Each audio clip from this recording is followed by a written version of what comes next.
கிறிஸ்துவுக்குள் பிரியமானவர்களே, ஆண்டவர் இயேசு கிறிஸ்துவின் நாமத்தில் விஸ்வவாணி நற்செய்தி பணி இயக்கத்தின் மூலம் ஒளிபரப்பப்படும் சிகரம் தொடும் புறாக்கள் என்ற பெண்களுக்கான பிரத்யேக நிகழ்ச்சிக்கு உங்களை அன்புடன் வரவேற்கிறோம். இந்த நிகழ்ச்சியின் ஒவ்வொரு பகுதியும் உங்கள் சரீரத்திற்கும் உங்கள் ஆத்மாவுக்கும் பலன் தரும், சிகரங்களை தொட உதவும். வாங்க நிகழ்ச்சிக்குள்ள போகலாம்.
நாளிலும் வேதம் அறிவோம் பகுதியில் நாம் புத்திசாலியான தந்திரமான ஒரு விலங்கை குறித்து அறிந்து கொள்ள இருக்கிறோம். இவை பனிமலைகள், புல்வெளிகள், பாலைவனங்கள், மேய்ச்சல் நிலங்கள், ஏன் நகரங்களில் கூட வாழும். அந்த அளவிற்கு சூழலுக்கு ஏற்ப தன்னை மாற்றிக்கொள்ளும் ஒரு சிறிய மற்றும் அரிய உயிரினம். இதை குறித்து வேதத்தில் மத்தேயு 8ஆம் அதிகாரம் 20ஆம் வசனத்தில் இயேசு சொல்வதை பார்க்கலாம். நரிகளுக்கு குழிகளும் ஆகாயத்து பறவைகளுக்கு கூடுகளும் உண்டு, மனுஷகுமாரனுக்கோ தலை சாய்க்க இடமில்லை என்றார். ஆம், இன்றைக்கு நாம் நரியை குறித்துதான் தெரிந்து கொள்ள இருக்கிறோம். நரி என்பது நாய் குடும்பத்தை சேர்ந்த சாமர்த்தியமான சிறிய பாலூட்டி வகை விலங்காகும். நரிகளில் குள்ளநரி, செந்நரி, குழிநரி, வங்கநரி, சிறுநரி, இமாலய நரி போன்ற 27 நரி இனங்கள் வாழ்கிறது. உணவாக முயல்கள், பறவைகள், பூச்சிகள், மீன்கள், காய்கறிகள் மற்றும் பழங்களை உண்ணும் சர்வ உண்ணிகளாகும். நரிகள் பெரும்பாலும் ஜோடியாகவோ அல்லது சிறிய குடும்பங்களாகவோ வாழும். பல்வேறு விதமான சத்தங்களை எழுப்பி தங்களுக்குள் தொடர்பு கொள்ளும். நரி மணிக்கு 72 கிலோமீட்டர் வேகத்தில் ஓடக்கூடியவை. இதை குறித்து நாம் வேதத்தில் நியாயாதிபதிகள் 15ஆம் அதிகாரம் 4-5 வசனங்களில் வாசிக்கலாம். சிம்சோன் பெலிஸ்தர்களை பழிவாங்குவதற்காக 300 நரிகளை பிடித்து வாளோடே வாள் சேர்த்து 2 நரிகளாக கட்டி 2 வாள்களுக்கும் இடையே தீப்பந்தங்களை கொளுத்தி வைத்து நரிகளை பெலிஸ்தரின் எல்லைகளுக்குள் ஓடவிட்டான். நரிகள் வேகமாக ஓடி பெலிஸ்தரின் வெள்ளாண்மையையும் திராட்சை தோட்டங்களையும் ஒலிவ தோப்புகளையும் சுட்டரித்து போட்டன. நரியின் வால் புதர் போன்று அடர்த்தியாக இருக்கும். பெரும்பாலும் குளிர் நேரங்களில் நரி தனது வாளை தனக்கு போர்வையாக போர்த்தி கொண்டு தூங்கும். நரிகளின் காதுகள் கூர்மையாகவும் முக்கோண வடிவிலும் தலையின் மேல் எழுந்து நின்றும் காணப்படும். இந்த காதுகள் நரிகளுக்கு மிக சிறந்த கேட்கும் திறனை வழங்குகின்றன. இது வேட்டையாடுவதற்கும் எதிரிகளிடமிருந்து தப்பிப்பதற்கும் உதவுகிறது. தரைக்கு அடியில் இருக்கும் சிறு உயிரினங்களின் சத்தத்தை கூட இந்த பெரிய காதுகளை கொண்டு கேட்க முடியும். நரியின் கர்ப்ப காலம் 50 முதல் 55 நாட்கள் இருக்கும். பொதுவாக 2 முதல் 6 குட்டிகள் வரை ஒரே நேரத்தில் ஈனும். பெண் நரி குட்டியிடும் முன் குட்டிகளுக்காக தனது இருப்பிடத்தை இலைகளால் மெத்தை போன்று அமைத்து கொள்ளும். நரிகள் தாங்கள் வேட்டையாடிய உணவில் சாப்பிட்டு மீதமான உணவை மண்ணில் புதைத்து வைத்து கொள்ளும். மற்ற மிருகங்கள் எல்லாம் குளிர்காலங்களில் உணவுக்காக திண்டாடி கொண்டிருக்கும் போது நரிகள் தங்களுக்காக சேமித்த உணவை வைத்து கொள்ளும். நரி மிகவும் தந்திரமான விலங்கு. பிற விலங்குகளை ஏமாற்றி உணவை திருடி கொண்டு போய்விடும். தனது வசிப்பிடத்தை அமைக்கும் போதும் பல வாயில்களை வைத்து அமைத்து கொள்ளும். ஒரு வாயிலால் ஆபத்து வந்தால் மற்ற வாயிலால் தப்பித்துவிடும். வேதத்தில் உன்னத பாட்டு 2ஆம் அதிகாரம் 15ஆம் வசனத்தில் நாம் 2 நரிகளை குறித்து பார்க்கலாம். திராட்சை தோட்டங்களை கெடுக்கிற குளிநரிகளையும் சிறு நரிகளையும் பிடியுங்கள். நம்முடைய திராட்சை தோட்டங்கள் பூவும் பிஞ்சியுமாய் இருக்கிறது என்று குறிப்பிடப்பட்டுள்ளது. இந்த சிறு நரியினங்கள் தோட்டங்களில் உள்ள காய் மற்றும் பழங்களை எல்லாம் உண்ணும். ஆனால் குளிநரியோ செடிகளின் வேர் பகுதி வரை ஆழமான குழிகளை தோண்டும். இதனால் அந்த செடிகள் வாடி போய்விடும். இப்படி தோட்டங்களை அழிக்கிற, பிற விலங்குகளை தந்திரமாய் ஏமாற்றுகிற, திருடுகிற இப்படிப்பட்ட குணங்கள் இருப்பதால் நரிகளை தந்திரமான விலங்காக நாம் சொல்லுகிறோம். இன்றும் கூட அநேக மனிதர்களும் நரியை போன்று தந்திரமாக செயல்படுகின்றனர். லூக்கா 13ஆம் அதிகாரம் 33ஆம் வசனத்தில் ஏரோது இயேசுவை கொலை செய்ய திட்டமிட்டு சந்தர்ப்பத்தை தேடிக்கொண்டிருந்தான். அதை அறிந்த இயேசு, இன்றைக்கும் நாளைக்கும் மறுநாளைக்கும் நான் நடமாட வேண்டும். எருசலேமுக்கு புறம்பே ஒரு தீர்க்கதரிசியும் மடிந்து போகிறதில்லை என்று நான் சொன்னதாக நீங்கள் போய் அந்த நரிக்கு சொல்லுங்கள் என்றார். இந்த வேதம் அறிவோம் நிகழ்ச்சியில் நரியை குறித்து அறிந்து கொண்ட நாமும் தந்திர குணத்தோடு மற்றவர்களுக்கு தீமை செய்யாமல் நல்லதையே செய்ய முயற்சிப்போம்.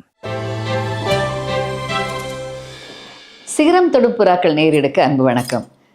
I'm doctor Jayarani Kamaraj. இன்று உங்களிடையே நான் பேச போகிற விஷயம் உங்களுக்கு நிறைய பேருக்கு தெரிந்து கொள்ள வேண்டிய விஷயம். ஒபிசிட்டி, உடல் பருமன்.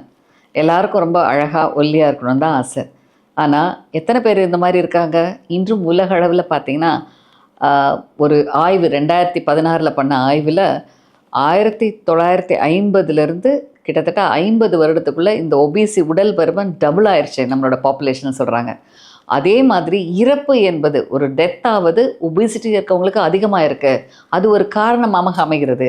ஸோ இந்த உடல் பருமன் அதிகமாக இருக்கிறது ஒரு முக்கியமான கவனம் செய்ய வேண்டிய முக்கியமான விஷயம். இன்றைக்கி உடல் பருமன் அழகு மட்டும் இல்லை, இது ஒரு ஹெல்த் ஹசார்ட். இன்றைக்கி நீங்கள் வெயிட் ஜாஸ்தியாக இருக்கீங்கன்னா உங்களுடைய பாடியோட எல்லா பகுதியும் பாதிப்பாகுது. இதனால் பல பிரச்சனைகள் உருவாகுது. எப்போ நம்ம உடல் பருமன் சொல்கிறோம்? நம்மளோட பிஎம்ஐ அதிகமாக இருந்தால். பிஎம்ஐ எப்படி கால்குலேட் பண்ணுறோம்? உங்கள் height in metres, weight in KG, இது ரெண்டும் எடுத்துக்கிட்டு weight in KG divided by height in metre square, இதை நீங்கள் டிரைவ் பண்ணி வருகிற ஒரு பகுதி தான் பிஎம்ஐ. இந்த பிஎம்ஐ 18லேருந்து 25க்குள்ளே இருந்தால் உங்களோட நல்ல ஒரு நார்மல் பிஎம்ஐ. 25 to 29 இருந்தால் நீங்கள் ஓவர் வெயிட். 29க்கு மேலே இருந்தால் நீங்கள் ஒபீஸ்னால் அதிக பருமன். ஸோ கொழுப்பு அதிகமாகி இந்த வெயிட் அதிகமாகி ஒபிசிட்டி ஆவது பல பிரச்சனைகளை உருவாக்கலாம். ஏன் இன்றைக்கி ரொம்ப அதிகமாக இருக்குது? நம்ம நாட்டில் இப்போல்லாம் அதிகரித்து வர்றதுக்கான காரணம் முதல்ல செடன்ட்ரி ஒர்க். இப்போ யாரும் ரொம்ப உடல் உழைப்பு கம்மி. Computer system, screen time, phone, இதில் தான் நம்ம நிறைய விளையாடுறோம். வீடியோ கேம்ஸ், இதிலெல்லாம் விளையாட செடன்ட்ரி லைஃப் ஸ்டைலில் வெயிட் அதிகமாகும். 2, நிறைய ஜங்க் ஃபுட், நிறைய sugar, high carbohydrate food, high calorie food, இதெல்லாம் ரொம்ப அதிகமாக இருக்குது. காமனாக எல்லாருக்கும் கிடைக்குது. சுகரி ட்ரிங்க்ஸ் குடிக்கிறவங்க நிறைய பேர் இருக்காங்க. இந்த மாதிரியான உணவு பழக்க வழக்க முறைகள் முக்கியமான அடிப்படை. அடுத்து தூக்கம் குறைவு. எல்லாம் நைட் ஷிஃப்ட், டே ஷிஃப்ட், எப்போ பார்த்தாலும் லைட், எப்போ பார்த்தாலும் வெளிச்சம், எல்லோரும் எப்போ பார்த்தாலும் வேலை, எப்போ பார்த்தாலும் கம்ப்யூட்டர்ஸ், இது ஒரு முக்கியமான காரணம். ஹார்மோன் சேஞ்சஸ், உடலில் ஏற்படுற ஹார்மோன் சேஞ்சஸ், இதற்கு பல காரணங்கள். நம்ம என்விரான்மெண்டல் சுற்றுப்புற சுகாதாரத்தில் ஏற்படுற பல மாசுகள் நம்ம எண்டோக்ரைன் டிஸ்ரப்ஷன் ஆகி எண்டோக்ரைன் மாற்றங்களை உருவாக்குது. இதனால் ஒபிசிட்டி வருது. எல்லாவற்றுக்கும் மேலாக இவையெல்லாம் ஜெனட்டிக்கலாகவும் வருகிறது. ஸோ இந்த ஒபிசிட்டி என்னென்ன விளைவுகளை உண்டாக்குது? கோவிட்லேருந்து கேன்சர் வரைக்கும் உருவாகுதுன்னு சொல்லுவோம். சாதாரண தொத்துக்கள் வருவதற்கு ஒபிசிட்டி ஒரு காரணமாக இருக்குது. முக்கியமாக பல இன்ஃபெக்ஷன்ஸ் ஒபீஸாக இருக்கவங்களுக்கு அதிகம் வருது. 2வது முக்கியமான விஷயம், இந்த ஒபீஸாக இருக்கும்போது உங்களோட ஹார்ட் வீக் ஆகுது, ரத்த அழுத்தம் அதிகமாகுது, ஹார்ட் ஃபெயிலியர் அதிகமாகுது, சர்க்கரை வியாதி வருவது டபுள் ஆகுது ஒபீஸாக இருக்கிறவங்களுக்கு. 3வது சில ஹார்மோன்ஸ் பிரச்சனைகளால் இன்றைக்கி பிசிஓஎஸ் பெண்களிடம் அதிகமாகிறது. பிசிஓஎஸ்னால் குழந்தையின்மை உருவாகுது. நாளைக்கு குழந்தை பேர் பெறும்போது ப்ரெக்னன்சி காம்ப்ளிகேஷன்ஸ் அதிகமாகிறது. பெண்களுக்கு இதனால் பலவித பிரச்சனைகள் வருது. இன்னும் வயது அதிகமாகும் போது எலும்புகள் தேய்மானம் அதிகமாகுது. உங்கள் உடல் ஸ்ட்ரக்சர் ஒபிசிட்டியை தாங்க முடியாமல் ஆர்த்ரைட்டிஸ், போன் பெயிண்ட், எல்லா பிரச்சனைகளும் வருது. எலும்புகள் தேய்மானம், ஃப்ராக்சரும் ஏற்படுகிறது. இன்னும் பார்த்தா கேன்சர், உடல் பருமனால் வர்ற கேன்சர் பெண்களுக்கு அதிகம். பிரெஸ்ட்டு, கர்ப்பப்பை, மார்பக புற்றுநோய் அதிகம். மற்றும் உங்களுடைய கொலனிக் கேன்சரும் ஒபிஸாக இருக்கவங்களுக்கு அதிகம். மற்றும் எல்லா விதமான ஸ்டொமக், எல்லா கேன்சர்ஸ்க்கும் ஒபிசிட்டி அதிகமான காரணம். ஸோ கேன்சரையும் உருவாக்குறது. ஸோ ஹார்ட் ஃபெயிலியர்லேருந்து சாதாரண விஷயங்கள் நினைக்கிற நம்ம சுகர், ப்ரெஷர் எல்லாம் அதிகரிப்பது ஒபிசிட்டினால் வருகிறது. ஸோ இதனை தடுப்பது ரொம்ப ரொம்ப சிம்பிள். உங்களுடைய லைஃப் ஸ்டைல் மாடிஃபிகேஷன்ஸ் தான் முக்கியமான ஒன்று. அன்றாட வாழ்க்கையில் 30 முதல் 45 நிமிஷம் நடங்க, அரை வயிறு சாப்பிடுங்க, சாப்பிட்ற உணவில் ஹை கேலரி கார்போஹைட்ரேட் டயட்டை கட் பண்ணுங்கள், சுகர் ஸ்வீட்ஸை குறைங்க. அதை கம்ப்ளீட்டாக நிறுத்தினா கூட நல்லது. நிறைய காய்கறிகள், கீரைகள், பழ வகைகளை நிறைய உணவுகளில் எடுத்துக்கொள்ளுங்க. ரொம்ப அரிசி, ரைஸ் ஐட்டம், சுகர் ஐட்டம், வெள்ளையாக இருக்கிற அந்த மாதிரி மாவுகள் ஐட்டம் இதெல்லாம் கட் பண்ணுங்கள். மற்றும் உடற்பயிற்சி முக்கியமாக பண்ணுங்கள். 7 மணி நேரம் சரியான நேரத்தில் தூங்குங்க. முக்கியமான விஷயம், சரியான நேரத்தில் தூங்கணும். டாக்டர் நான் 2 மணிக்கு படுத்து காலைல 10 மணிக்கு எழும்புங்கிறது சரியான தூக்கம் இல்லை. நைட் 10 மணிக்கு படுத்து காலையில் 5 மணிக்கு எழும்புவது சரியான தூக்கம். அந்த தூக்கம் தான் உங்களுடைய எடை கூடுகிற கார்டிசால் லெவலை குறைக்கும், உங்கள் ஒபிசிட்டியை குறைவாக்கும். ஸோ ஒபிசிட்டியை கண்டிப்பாக எளிமையான முறையில் சரி செய்ய முடியும். இதற்கும் மேலே நான் செஞ்சு கூட எடை குறையலைன்னா உங்கள் டாக்டரை அணுகுங்க, ஹார்மோன்ஸ் செக் பண்ணுங்கள், வேறு ஏதாவது உடல் ரீதியாக உங்களோட ப்ராப்ளம் இருக்கா, மெட்டபாலிக் ப்ராப்ளம் இருக்கான்னு பார்த்து சரி செய்யுங்க. உடல் பருமனை ஆரம்ப நிலையில் குறைப்பது முக்கியமான ஒன்று. இள வயது, குறிப்பாக சைல்ட்ஹுட் ஒபிசிட்டி. இன்றைக்கி நம்ம குழந்தைங்க நிறைய பேருக்கு நல்ல போஷாக்கா உணவு கொடுக்குறோன்னு சொல்லி நிறைய ஜங்க் ஃபுட் கொடுத்து சைல்ட்ஹுட் ஒபிசிட்டியை உருவாக்குறோம். இந்த சைல்ட்ஹுட் ஒபிசிட்டி பிற்காலத்தில் சர்க்கரை வியாதி உருவாக்கும். நம்ம நாடு ஃபுல்லாக சர்க்கரை வியாதி உள்ளவர்கள் எண்ணிக்கை இன்னும் அதிகமாகும். இதனால் வர்ற பின் விளைவுகள், எதிர்கால சமுதாயம், எதிர்கால உருவாகிற சந்ததிகள் இந்த ஒபிசிட்டினால் பல பிரச்சனைகளை எதிர்நோக்குவாங்க. ஸோ இன்று நம்ம எடுக்க வேண்டிய தீர்மானம், இது நோய் அல்ல, வாழ்க்கை முறை மாற்றங்கள். ஒவ்வொருவரும் ஒரு 10% உங்கள் வெயிட்டை குறைச்சிங்கனாலே உங்கள் வாழ்நாளோட 10% நீங்கள் இன்க்ரீஸ் பண்ண முடியும் என்ற குறிக்கோளோடு உடற்பயிற்சி செய்யுங்க, உணவை கட்டுப்படுத்துங்க, ஆரோக்கியமான உணவு வகைகள் எடுத்துக்கொள்ளுங்க, தூக்கம் சரியான நேரத்தில் தூங்குங்க, தேவையில்லாத மன அழுத்தத்தை எடுத்து ஸ்க்ரீன் டைமையும் குறைங்க. மருத்துவர் சொன்ன ஆலோசனையை நாம் கேட்டோம். இப்போது ஒரு வசனத்தை வாசிக்கிறேன். எரேமியா 33ஆம் அதிகாரம் 6ஆம் வசனம். இதோ நான் அவர்களுக்கு சௌக்கியமும் ஆரோக்கியமும் வரப்பண்ணி அவர்களை குணமாக்கி அவர்களுக்கு பரிபூர்ண சமாதானத்தையும் சத்தியத்தையும் வெளிப்படுத்துவேன். ஜெபம் செய்வோம். எங்களை நேசிக்கிற எங்கள் அன்பின் நல்ல தகப்பனே, இந்த அருமையான ஆசீர்வதிக்கப்பட்ட இந்த நல்ல நேரத்திற்காக உமக்கு நன்றி செலுத்துகிறோம் சுவாமி.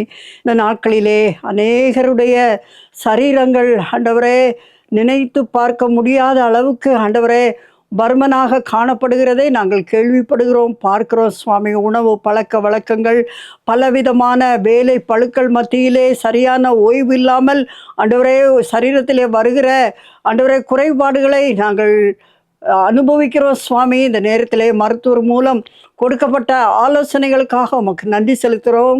விசேஷமாய் இதை பார்த்து கொண்டிருக்கிற ஒவ்வொருவரையும் என் தேவன் தொட வேண்டுமாறு ஜெபிக்கிறோம். அநேகர் தங்களுடைய சரீரத்தை கவனிப்பதே கிடையாது கர்த்தாவே. இந்த நாட்களிலே பிள்ளைகள் இதை உணர்ந்தவர்களாக தங்களுடைய சரீரத்தின் மீது அக்கறை கொள்ளத்தக்கதாக என்னென்ன உடற்பயிற்சி எடுக்க வேண்டுமோ, என்னென்ன ஆகாரத்தை சரியானபடி எடுக்க வேண்டுமோ அதை கை கொள்ளத்தக்கதான கிருபையை நீர் கொடுக்க வேண்டுமாறு நாங்கள் ஜெபிக்கிறோம் சுவாமி. கர்த்தர் எங்களுக்கு கொடுத்த இந்த சரீரத்தை நாங்கள் சரியானபடி காத்து கொள்ள உதவி செய்ய வேண்டுமாறு ஜெபிக்கிறோம்.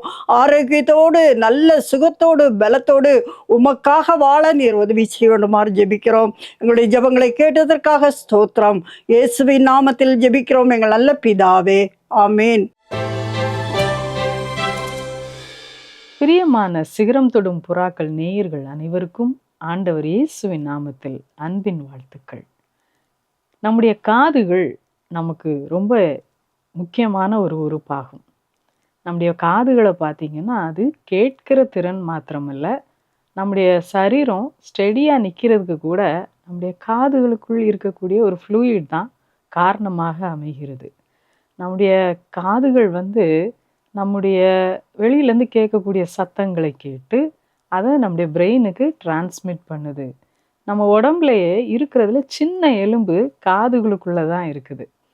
அது மாத்திரம் அல்ல, இந்த காதுகளை பற்றி நீங்கள் பார்த்தீங்கன்னா அது தன்னைத்தானே க்ளீன் பண்ணக்கூடிய கெப்பாசிட்டி உள்ளது. நம்ம காதுகளுக்குள் இருக்கக்கூடிய இயர் வேக்ஸ் வெளியில் இருக்கக்கூடிய தூசிகள், அழுக்குகள் நம்முடைய காதின் உள் பகுதிக்கு போகாமல் பாதுகாக்கிறது. ஸோ இவ்வளவு விசேஷித்த விதமாய் ஆண்டவர் நமக்கு காதுகளை கொடுத்திருக்கிறார். நம்முடைய ஃபிங்கர் பிரிண்ட்ஸ் மாதிரியே நம்முடைய காதுகளும் வெரி யூனிக். 2 காது ஒன்று போல இருப்பதில்லை ஒரு மனிதனுக்கு. அப்படி ஆண்டவர் அதை ஒரு யுனிக்கா பெர்ஃபெக்டா உருவாக்கி இருக்கிறத நம்ம பார்க்க முடியும். வேத புத்தகத்துல விசேஷமாக புதிய ஏற்பாட்டில் ஒரு பதம் அடிக்கடி நமக்கு வரக்கூடியதாக இருக்கிறது. அது என்னன்னு பார்த்தீங்கன்னா, காதுள்ளவன் கேட்க கடவன். சுவிசேஷ புத்தகங்களிலே இயேசு கிறிஸ்து இந்த வார்த்தையை அதிகமாக பயன்படுத்துகிறார். அதே போல வெளிப்படுத்தின விசேஷத்திலும் இந்த வார்த்தைகள் வருகிறது. கிட்டத்தட்ட 14 முறை காதுள்ளவன் கேட்க கடவன் என்ற வார்த்தை வருகிறத நம்ம பார்க்க முடியும். இந்த காது இருந்தா கேட்க தானே செய்யும் அப்படின்னு சொல்லி ஒருவேளை நம்ம நினைக்கலாம். அது உண்மை. ஆனால் கேட்டாலும் அதை கிரகிக்கக்கூடிய தன்மை இருக்கிறதா என்ற அர்த்தத்தோடு தான் இயேசு கிறிஸ்து இந்த வார்த்தைகளை பேசுகிறத நம்ம பார்க்கலாம். இதை குறித்து வேதத்தின் வெளிச்சத்துல ஒரு சில காரியங்களை நாம் விதைக்கிறவன் ஓமை மூலமாக இன்னைக்கு நம்ம கற்றுக்கொள்ள இருக்கிறோம். மத்தேயு 13:3-23 வரைக்கும் விதைக்கிறவனுடைய ஓமையை குறித்து இயேசு சொல்லுகிறார். விதைக்கிறவன் ஓமையை சொல்லிவிட்டு சீஷர்களுக்கு மாத்திரம் அதை அவர் விளக்கமா சொல்லி கொடுக்கிறத நம்ம இந்த அதிகாரத்துல நம்ம பார்க்க முடியும். அந்த சீஷர்களுக்கு அதை விளக்கி சொல்வதற்கு முன்பாக இயேசு கிறிஸ்து ஏசாயா தீர்க்கதரிசியுடைய புத்தகத்திலிருந்து ஒரு சில வாக்கியங்களை இந்த அதிகாரத்தில் குறிப்பிடுகிறதையும் நம்ம பார்க்க முடியும். மத்தேயு 13:14-15 ஆகிய வசனங்களை நாம் வாசிப்போம். ஏசாயாவின் தீர்க்க தரிசனம் அவர்களிடத்தில் நிறைவேறுகிறது. அதாவது, காதார கேட்டும் உணராதிருப்பீர்கள், கண்ணார கண்டும் அறியாதிருப்பீர்கள். இந்த ஜனங்கள் கண்களினால் காணாமலும் காதுகளினால் கேளாமலும் இருதயத்தினால் உணர்ந்து மனம் திரும்பாமலும் நான் அவர்களை ஆரோக்கியமாக்காமலும் இருக்கும்படியாக அவர்கள் இருதயம் கொழுத்திருக்கிறது, காதால் மந்தமாய் கேட்டு தங்கள் கண்களை மூடிக்கொண்டார்கள் என்பதே. இப்போ இந்த இடத்துல இஸ்ரவேல் ஜனங்கள் எப்படி அவங்க கண்களிருந்தும் காணாதவங்களா, காதுகளிருந்தும் கேளாதவங்களா இருந்தாங்க, இருதயத்தில் உணராமல் இருந்தாங்கன்னு சொல்லி இயேசு கிறிஸ்து சொல்லுகிறதை பார்க்க முடியும். சரி, இந்த கேட்குறதுக்கும் அந்த உணர்வுக்கும் என்ன சம்பந்தம் என்பதை இந்த விதைக்கிறவனுடைய ஓமையில அழகாக இயேசு கிறிஸ்து நமக்கு கற்றுக் கொடுக்கிறார்.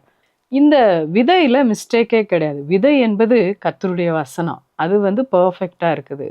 அதை கேட்டு என்று சொல்லி ஆரம்பிக்கிறார். ஏன்னா கேட்காம எதையுமே நம்ம செய்ய முடியாது. அதை கேட்டு எப்படி அவர்கள் பலன் கொடுக்கிறார்கள் என்பதிலேயே அந்த வித்தியாசம் அமைகிறதை நம்ம பார்க்க முடியும். முதலாவது நீங்க பார்த்தீங்கன்னா, கேட்கிறதும் உணர்வும்.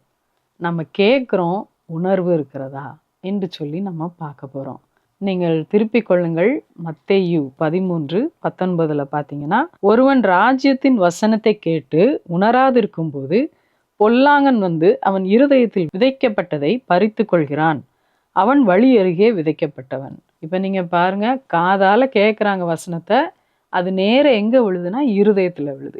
எந்த வசனமும் எந்த காரியமும் காதுல கேட்டோன்னே எங்க டைரக்டா விழுது? இதயத்துல விழுகிறது.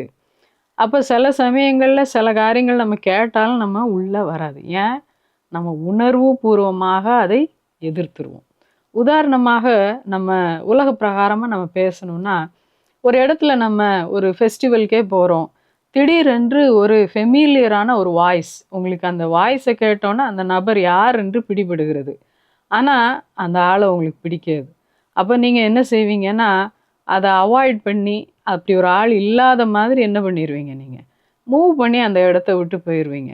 ஸோ இதை பார்க்கும் பொழுது உங்களுக்கு காதெல்லாம் நல்லா கேட்குது, அது யார் என்று கிரகிக்கக்கூடிய இருதயம் இருக்கிறது, நீங்கள் கரெக்டாக ஐடென்டிஃபை பண்ணுறீங்க, பட் யூ அவாய்ட். இப்படி தான் ஆண்டுடைய வசனமும் வேகமாக நமக்குள்ளே வருது. ஆனால் அதை நம்ம புரிந்து கொள்வதற்கு முன்பாக அதை நம்ம அவாய்ட் பண்ணிடுறோம். இப்படிப்பட்ட அவாய்ட் பண்ணுகிறது உணர்வற்ற இருதயத்திற்கு சமானமாக இருக்கிறது.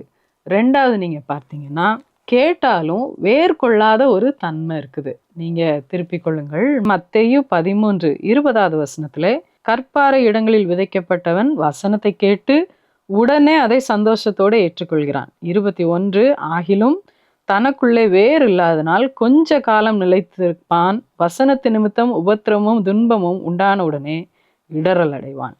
இப்போ இதில் பார்த்தீங்கன்னா நல்லா வசனத்தை கேட்குறாங்க. கேட்டோன்னே ஒரு ஜாய் இருக்கு அவங்களுக்குள்ள, ஒரு சந்தோஷம் இருக்குது. ஆனால் அந்த வசனம் உள்ளே போய் அது வேலை செய்ய ஆரம்பிக்கும் போது இவங்களுக்கு சில காரியங்கள் புரியுது. புரிஞ்ச உடனே அப்படிலாம் நடக்க முடியாது அப்படின்ற ஒரு தாட்டுக்கு வராங்க. கர்த்தருடைய வார்த்தை நமக்குள்ளே வரும்போது நம்மை புடமிடுகிறது, நம்மளை டிரான்ஸ்ஃபார்ம் பண்ணுது. நமக்குள்ளே இருக்கக்கூடிய தகாத காரியங்களை செய்யாதே என்று சொல்லி நம்மளை அது என்ன செய்கிறது, பக்குவப்படுத்துகிறது. இதுக்கெல்லாம் நம்ம இடம் கொடுக்காம இல்லை இல்லை நான் தான் கரெக்டு, என்னுடைய தான் கரெக்டு, என்னுடைய சுபாவம் தான் சரி, இது எனக்குள்ள ஏற்படக்கூடாது என்று சொல்லி நம்ம இருதயத்தை கடினப்படுத்தும் போது வேர்கொள்வதற்கு அந்த வசனத்திற்கு இடம் இல்லாமல் போகிறது. அப்போ அது பலனற்று போகிறது. முதல் நிலத்தை விடைக்கு இது பெட்டர் தான், ஆனால் இன்னும் கூட இது சீர்பட வேண்டி இருக்குது. மூன்றாவது பார்த்தீங்கன்னா, உள்ளே விழுந்தாலும் அங்கே இருக்கக்கூடிய நெருக்கங்களினாலே அந்த வசனம் வேர்கொள்ள முடியாமல் போகிறது. அதே மத்தேயு 13வது அதிகாரத்தில் 22ஆம் வசனம் வாசிங்க. முள்ளுள்ள இடங்களில் விதைக்கப்பட்டவன் வசனத்தை கேட்கிறவனாய் இருந்தும் உலக கவலையும் ஐஸ்வர்யத்தின் மயக்கமும் வசனத்தை நெருக்கி போடுகிறதுனால் அவனும் பலனற்று போவான். இப்போ இந்த இடத்துல நீங்கள் பார்க்கும் பொழுது இந்த வசனம் காதால் கேட்கப்படுது, அது அழகாக அந்த இருதயத்தில் வந்து விழுது.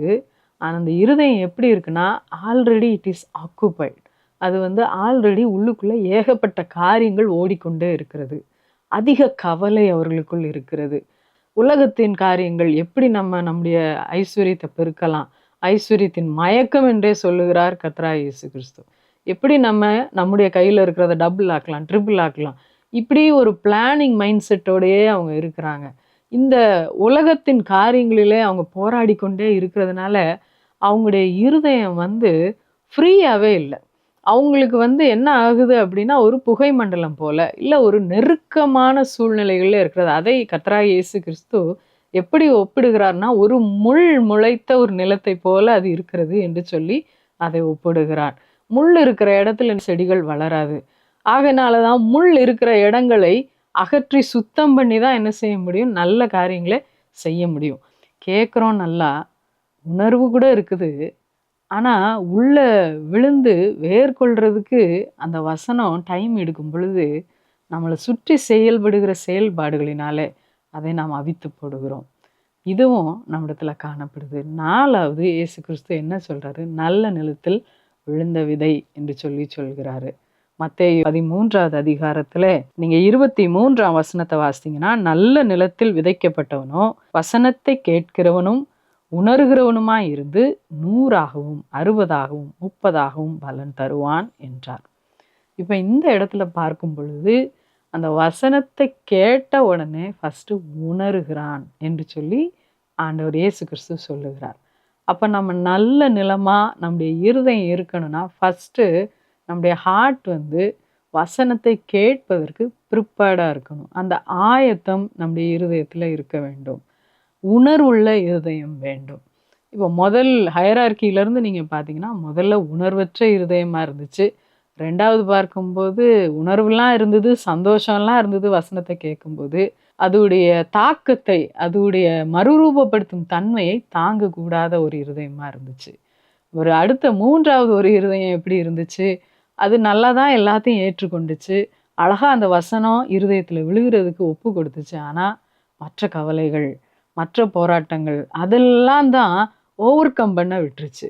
ஆனால் இந்த இருதயம் நல்ல நிலமாக தன்னுடைய காதுகளினால் கேட்ட அந்த வார்த்தைகள் இருதயத்தில் விழுந்தபோது அதை ஏற்றுக்கொண்டு, உணர்வோடு ஏற்றுக்கொண்டு, அதை தன்னிலே வளர இடம் கொடுத்து அழகாக வளர்ந்து எப்படி பலன் கொடுத்ததா, 100ஆக பலன் கொடுத்தது, 60ஆக பலன் கொடுத்தது, 30ஆக பலன் கொடுத்தது. இந்த நாட்களில் கர்த்தருடைய வார்த்தை நம்ம இருதயமாகிய நல்ல நிலத்தில் விழுந்து பலன் கொடுக்கும்படி கர்த்தர் நம்மை ஆசீர்வதிப்பாராக. நாம் ஜெபம் பண்ணுவோம். எங்களை அதிகமாக நேசிக்கிற அன்பின் தகப்பனே, ஆசீர்வதிக்கப்பட்ட அந்த நேரத்திற்காக நன்றி செலுத்துகிறோம். விதைக்கிறவன் ஊமை மூலமாக எங்களுடைய காதுகளினால் நாங்கள் எப்படி கேட்கிறோம், அது எங்களுடைய இருதயத்தில் எப்படி வேலை செய்கிறது என்பதை குறித்து இந்த நாளில் கற்றுக்கொள்ள உதவி செய்தீர்.